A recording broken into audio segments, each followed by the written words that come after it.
তো হ্যালো বন্ধুরা, আজকে নবীন স্যারের জিএস প্র্যাকটিস সেট নাম্বার 5-এ তোমাদের সবাইকে জানাই স্বাগত। তো চলো সময় নষ্ট না করে শুরু করা যাক। তার আগে এই 5টি প্রশ্নের উত্তর তোমরা নিজের মনে মনে দেবে। ঝাবেরি বোনেরা ভারতের কোন শাস্ত্রীয় নৃত্যের সাথে যুক্ত? সঙ্গীত নাটক একাডেমি সদর দপ্তর কোথায় অবস্থিত? দ্বিতীয় এশিয়ান গেমস কোথায় অনুষ্ঠিত হয়েছিল? ভারতের কোন দেশের সংবিধান থেকে বিচারিক পর্যালোচনা করেছে? ভারত বিশ্বের মোট আয়তনের 2.4% জুড়ে অবস্থিত। ভারতের মোট আয়তন কত? তো ঝাবেরি বোনেরা মণিপুরের সাথে জড়িত সঙ্গীত নাটক একাডেমি এর সদর দপ্তর নিউ দিল্লিতে অবস্থিত, আর এটি 1953 সালে অবস্থিত হয়। দ্বিতীয় এশিয়ান গেমস 1954 সালে ম্যানিলাতে অনুষ্ঠিত হয়েছিল। ভারতের কোন দেশে সংবিধান বিচারিক পর্যালোচনা নেওয়া হয়েছে? আমেরিকা, আর্টিকেল 137 থেকে। ভারত বিশ্বের মোট আয়তনের 2.4%, এর আয়তন হচ্ছে 32,87,263 বর্গ কিমি। উত্তরগুলো একবার দেখে নেবে। তো চলো শুরু করা যাক। প্রশ্ন নম্বর 1, নিচের কোন রাজ্যের সাত্রিয়া নৃত্যশৈলী বিখ্যাত? আসাম, হিমাচল প্রদেশ, পাঞ্জাব, তামিলনাড়ু। তো সঠিক উত্তরটি হবে আসাম। সত্রিয়া 2000 সালে শাস্ত্রীয় নৃত্যতে সামিল হয়েছিল। এর প্রতিষ্ঠাতা শ্রীমৎ শঙ্করদেব। আসামের কিছু লোকনৃত্য হলো বিহু, বাগরুম্বা, দেবধানী। হিমাচল প্রদেশের কয়েকটি লোকনৃত্য নাটি, কায়াং। আর পাঞ্জাবের ভাংড়া, সাম্মি। মোট 8টি শাস্ত্রীয় নৃত্য আছে, ভালো করে মনে রাখবে। সেগুলি হলো ভরতনাট্যম কোথাকার? তামিলনাড়ু। মোহিনীঅট্টম, কথাকালি কেরলের 2টি শাস্ত্রীয় নৃত্য মোহিনীঅট্টম এবং কথাকালি। কুচিপুড়ি অন্ধ্রপ্রদেশ, কত্থক উত্তরপ্রদেশ, মণিপুরি মণিপুরের, আর উড়িষ্যি উড়িষ্যা, সত্রিয়া আসামের। উত্তর ভারতে তাহলে কটি শাস্ত্রীয় নৃত্য আছে? উত্তর ভারতে 1টি শাস্ত্রীয় নৃত্য কত্থক। দক্ষিণ ভারতে 4টি শাস্ত্রীয় নৃত্য মোহিনীঅট্টম, কথাকলি, কুচিপুড়ি আর ভারতনাট্যম। আর উড়িষ্যি হলো দক্ষিণ পূর্বী, উত্তর পূর্বী হলো সত্রিয়া এবং মণিপুরি। এগুলি ভালো করে মনে রাখবে, বর্তমান এক্সামে এগুলি খুব দিচ্ছে। প্রশ্ন নম্বর 2, মুন্ডারি নৃত্য ভারতের কোন রাজ্যে আদিবাসী সম্প্রদায়ের সাথে সম্পর্কিত? মিজোরাম, কর্ণাটক, অরুণাচল প্রদেশ, ঝাড়খণ্ড। তো সঠিক উত্তরটি হবে ঝাড়খণ্ড। ঝাড়খণ্ডের আরও কয়েকটি নৃত্য হলো ফগুয়া, পাইকা, ফিরকল, পান্তা। মিজোরামের বাস নৃত্য, কর্ণাটকের ওয়াক্সগান, ভূতা আরাধনা, অরুণাচল প্রদেশের চলো ওয়াঁচো। প্রশ্ন নম্বর 3, শম্ভু মহারাজ নিচের কোন কত্থক ঘরানার বিখ্যাত গুরু ছিলেন? লখনৌ ঘরানা, জয়পুর ঘরানা, রায়গড় ঘরানা, বেনারস ঘরানা। তো সঠিক উত্তরটি হবে লখনৌ ঘরানা। লখনৌ ঘরানার আরও কয়েকজন প্রসিদ্ধ গুরু হলেন বিন্দাদিন মহারাজ, কালিকা প্রসাদ। বেনারস ঘরানার রুদ্র শঙ্কর মিশ্র, সেহা বেজাজ, কমলিনী আস্থানা এবং নলিনী আস্থানা। প্রশ্ন নম্বর 4, উস্তাদ সাফাত আহমেদ খান নিজের কোন বাদ্যযন্ত্রের জন্য বিখ্যাত ছিলেন? তবলা, রুদ্রবীণা, বেহালা, হারমোনিয়াম। তো সঠিক উত্তরটি হবে তবলাবাদক। আরও কয়েকজন প্রসিদ্ধ তবলাবাদক হলেন কিষান মহারাজ, জাকির হোসেন, আল্লাহ রক্ষা খান, ত্রিলোক গুট্টু। আর রুদ্রবীণা হলো আলী খান, ভায়োলিনের হলো রাগিনী শঙ্কর, আর হারমোনিয়ামের তুলসী দাস বোরকার। ভায়োলিনের এর আগের দিন আমরা যে 2টি পড়েছি সেটি কমেন্ট বক্সে লিখে নেবে, আমি দেখতে চাই কার কার মনে আছে। প্রশ্ন নাম্বার 5, দোল উৎসব প্রধানত নিচের কোন রাজ্যে পালিত হয়? বিহার, আসাম, ছত্তিশগড়, মহারাষ্ট্র। তো সঠিক উত্তরটি হবে আসাম। আসামের আরও কয়েকটি উৎসব হলো বিহু, বৈশাগু, রংকার, রজনীগবরা, হরেনীগবরা, আলি এ লিগাং, চাই উৎসব, অম্বুবাচী, দেহিং পটকাই। বিহারের কয়েকটি উৎসব হলো ছট পূজা, বিহুলা। ছট পূজা কোথাকার? বিহারের। ছত্তিশগড়ের পোলা, হারেলি। ভালো করে মনে রাখবে, যদি হারেলি যদি থাকে তাহলে সেটা হবে ছত্তিশগড়ের, আর যদি হারেলা থাকে আকার থাকে তাহলে সেটা হবে উত্তরাখণ্ডের। মহারাষ্ট্রের গুড়িপড়বা হলো মহারাষ্ট্রের নববর্ষ। হোলি উৎসব ফাল্গুন মাসে পূর্ণিমা তিথিতে হয়। হোলির অন্যান্য নাম ফগুয়া হোলি হলো বিহারের, দোলযাত্রা পশ্চিমবঙ্গ, রঙ্গপঞ্চমী মহারাষ্ট্র, মঞ্জনকলি কেরালা, হোলা মহল্লা পাঞ্জাব।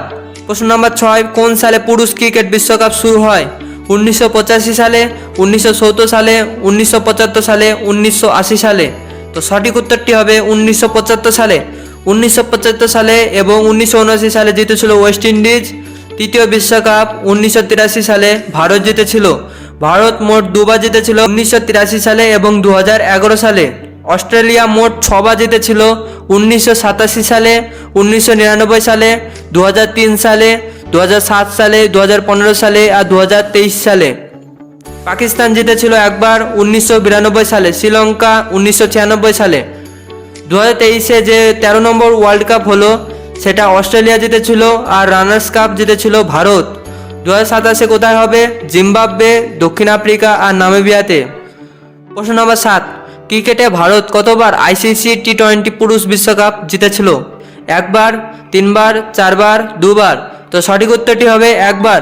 আইসিসি টি20 পুরুষ বিশ্বকাপ শুরু হয়েছিল 2007 সালে আর প্রথমবারেই ভারত জিতেছিল। কাকে হারিয়ে? পাকিস্তানকে হারিয়ে।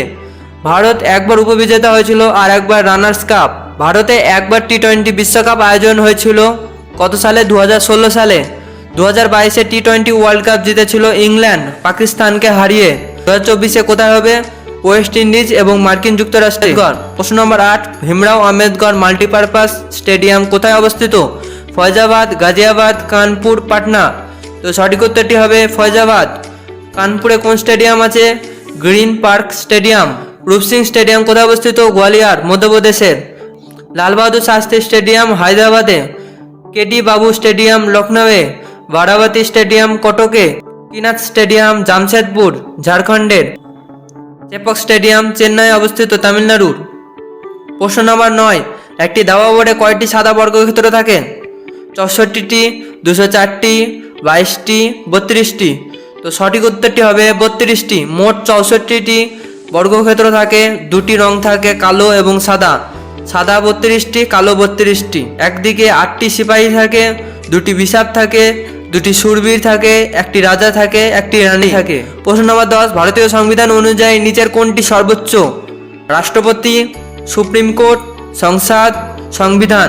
তো এটা সবাই জানো, আমাদের সব থেকে সর্বোচ্চ কে? সংবিধান। সংবিধানের ওপরে কেউ নাই, সংবিধানই সব থেকে সর্বোচ্চ। প্রশ্ন নম্বর 11, নিম্নলিখিত উদ্দেশ্যগুলির মধ্যে কোনটি ভারতের সংবিধানের প্রস্তাবনায় উল্লেখ নেই? চিন্তার স্বাধীনতা, অর্থনৈতিক স্বাধীনতা, মত প্রকাশের স্বাধীনতা, বিশ্বাসের স্বাধীনতা? তো সঠিক উত্তরটি হবে অর্থনৈতিক স্বাধীনতা। ভারতের সংবিধানের প্রস্তাবনায় স্বাধীনতা মোট 5টি আছে। বিচারের স্বাধীনতা আছে, অভিব্যক্তির স্বাধীনতা, বিশ্বাসের স্বাধীনতা, ধর্মের স্বাধীনতা, উপাসনার স্বাধীনতা। ছবিটা ভালো করে বুঝবে, এটা আমাদের ভারতের সংবিধানের প্রিয়াম্বল বা প্রস্তাবনা। প্রশ্ন নম্বর 12, কোন সাল থেকে দুটি শব্দ সমাজতান্ত্রিক এবং ধর্মনিরপেক্ষ এর প্রস্তাবনায় যুক্ত করা হয়? 1976 সালে, 1977 সালে, 1978 সালে, 1979 সালে? কোনটিতে হবে? তো সঠিক উত্তরটি হবে 1976 সালে। 1976 সালে 42 সংবিধান সংশোধনের দ্বারা ধর্ম নিরপেক্ষ এবং সমাজতান্ত্রিককে যুক্ত করা হয়। এটিকে লঘু সংবিধানও বলে। সংবিধানের প্রস্তাবনাকে আমরা কি বলি? সংবিধানের প্রস্তাবনাকে আমরা ভারতীয় সংবিধানের আত্মা বলি, আত্মা। এটা একবার স্ক্রিনশট মেরে নেবে, ভারতীয় সংবিধানের প্রিয়াম্বল বলে এটাকে। এর মধ্যে থেকে অনেক প্রশ্ন তৈরি হয়। প্রশ্ন নম্বর 13, সেই ক্রমে ভারতের সংবিধানের প্রস্তাবনায় কত ধরনের ন্যায় বিচার, স্বাধীনতা, সাম্য এবং ভ্রাতৃত্বের কথা বলা হয়েছে? ন্যায় বিচার কতগুলি আছে? ন্যায় বিচার মোট 3টে আছে, স্বাধীনতা 5টি আছে, আমরা এখনই পড়ে আসলাম, আর সাম্য আছে 2টি, ভ্রাতৃত্বের কথা বলা হয়েছে 1টি। তো সঠিক উত্তর কোনটি হবে? প্রশ্ন নাম্বার এ। ন্যায় বিচার 3 প্রকার, সেগুলি হলো সামাজিক, আর্থিক এবং রাজনৈতিক। স্বতন্ত্রতা বা স্বাধীনতা 5 প্রকার, আমরা এখনই পড়ে আসলাম। সমানতা 2 প্রকার, প্রতিষ্ঠা এবং অবসাদ। ভ্রাতৃত্বতা 1 প্রকার, সেটি হলো বন্ধুতা। প্রশ্ন নম্বর 14, ভারতের সার্বভৌমত্ব সম্পর্কিত নিম্নলিখিত বিবৃতিগুলির মধ্যে কোনটি সঠিক? ভারত কমনওয়েলথের বা রাষ্ট্রমণ্ডলের সদস্য। কমনওয়েলথ গেমস বা রাষ্ট্রমণ্ডল আমি কি বলেছিলাম? ব্রিটেন ডাইরেক্টভাবে বা ইনডাইরেক্টভাবে যেসব দেশগুলিতে শাসন করেছিল সেই সব দেশগুলি নিয়ে কমনওয়েলথ বা রাষ্ট্রমণ্ডল তৈরি হয়। কমনওয়েলথের সদস্য হওয়ার কারণে ভারতের সার্বভৌমত্ব হ্রাস পেয়েছে। তো কোনটি হবে? মাত্র 1টি, মাত্র 2টি, 1 এবং 2 উভয়ই, এর কোনোটিই নয়। তো সঠিক উত্তরটি হবে মাত্র 1টি। ভারত কমনওয়েলথ বা রাষ্ট্রমণ্ডলের সদস্য। ভারত রাষ্ট্রমণ্ডলের সদস্য হয়েছিল 1949 সালে। প্রশ্ন নম্বর 15, নিচের কোনটি ভারতের প্রেক্ষাপটে ধর্মনিরপেক্ষ শব্দের সঠিক অর্থ প্রকাশ করে? ভারতে অনেক ধর্ম আছে, ভারতীয়দের ধর্মীয় স্বাধীনতা আছে, ধর্মের অনুগত্য ব্যক্তির ইচ্ছার উপর নির্ভর করে, ভারতে কোনো রাষ্ট্র ধর্ম নাই। তাই এটা সঠিক উত্তর হবে ভারতে কোনো রাষ্ট্র ধর্ম নেই। ভারত একটি সেকুলার কান্ট্রি। সেকুলার কান্ট্রি আমরা কিসের জন্য বলি? ভারতে কোনো রাষ্ট্রধর্ম নেই বলে। প্রশ্ন নম্বর 16, তালিকা 1-এ হরপ্পা স্থল এবং তালিকা 2-তে স্থিতি এগুলি মেলানোই আছে, একবার দেখে নাও। মান্ডা কোথাকার? মান্ডা জম্মু কাশ্মীরের, দৈমাবাদ মহারাষ্ট্রের, কালীবঙ্গা রাজস্থানের, আর রাখিগড়ি হরিয়ানার। সিন্ধু ঘাটি সভ্যতার সবচেয়ে উত্তরের স্থল হলো মান্ডা। মান্ডা জম্মু কাশ্মীরের চেনাব নদীর তীরে অবস্থিত। সিন্ধু ঘাটি সভ্যতার সবচেয়ে পূর্বী স্থল হলো উত্তরপ্রদেশের আলমগীরপুর, যেটি হিন্দের নদীর তীরে অবস্থিত। সিন্ধু ঘাটি সভ্যতার সবচেয়ে দক্ষিণতম স্থান হলো মহারাষ্ট্রের দৈমাবাদ, যেটি পোবরা নদীর তীরে অবস্থিত। পোবরা নদী হলো গোদাবরীর সহায়ক নদী। সিন্ধু ঘাটি সভ্যতার সবচেয়ে পশ্চিমী স্থল হলো পাকিস্তানের সুতকাঙ্গেডোর, যেটি দাস্ক নদীর তীরে অবস্থিত। আহরস্থল কোথায় অবস্থিত? রাজস্থানে। আর বীরভানপুর বারাণসীতে, উত্তরপ্রদেশের বারাণসীতে অবস্থিত। প্রশ্ন নাম্বার 17, তালিকা 1 এবং তালিকা 2 এটাও মেলানো আছে। হরপ্পা হচ্ছে সাবাদান 837, লোথাল বন্দরগাঁ, কালীবঙ্গাতে লাঙ্গল মাঠ, আর মহেঞ্জোদারোতে কি পাওয়া যায়? নর্তকী কাঁসার মূর্তি। লোথাল এখানে প্রথম হাতির দাঁত পাওয়া যায়। মহেঞ্জোদারোতে এখান থেকে প্রথম পাওয়া যায় বৃহৎ স্নানাগার বা গ্রেট ব্যাথ। আর পাওয়া যায় কি? পশুপতির মোহর। আর দৈমাবাদ থেকে আমরা পাই তাম্র রথ। প্রশ্ন নাম্বার 18, মহেঞ্জোদারো যে বৃহৎ স্নানাগার, সেই পুকুরের সিঁড়ি ছিল কোন দিকে? উত্তর দিকে, দক্ষিণ দিকে, পূর্ব দিকে, পশ্চিম দিকে? তো সঠিক উত্তরটি হবে উত্তর এবং দক্ষিণ দিকে। সঠিক উত্তরটি হবে বি, শুধুমাত্র 1 এবং 2। ছবিটা ভালো করে দেখে নাও। এর দৈর্ঘ্য হচ্ছে 14.5 মিটার, প্রস্থ হচ্ছে 11.88 মিটার, ব্যাসার্ধ 7 মিটার, গভীরতা 2.43 মিটার। ভালো করে দেখে নাও, সিঁড়িগুলো আছে উত্তর এবং দক্ষিণ দিকে। প্রশ্ন নাম্বার 19, হরপ্পা সভ্যতার নিম্নলিখিত শহরগুলির মধ্যে কোনটি 3 ভাগে বিভক্ত? কালীবঙ্গা, লোথাল, চনহুদারো, ধোলাবিরা। তো সঠিক উত্তরটি হবে ধোলাবিরা। ধোলাবিরা 3টি ভাগ কি? দুর্গ, মধ্য এবং আমটিলা। ধোলাবিরা গুজরাটে অবস্থিত। এখান থেকে প্রথম উন্নত জল ব্যবস্থা দেখতে পাওয়া যায়। প্রশ্ন নাম্বার 20, হরপ্পা সংস্কৃতিতে নিচের কোনটি পূজা করা হতো না? নিজের কোনটিকে পূজা করা হতো না? শিব, দেবীমা, পিপল, বিষ্ণু। তো সঠিক উত্তরটি হবে বিষ্ণু, কারণ বিষ্ণু বৈদিক কালে এসেছিল। তো বন্ধুরা, এই পর্যন্ত। আবার দেখা হবে নেক্সট প্র্যাকটিস সেটে। তো জয় হিন্দ, বন্দে মাতরম।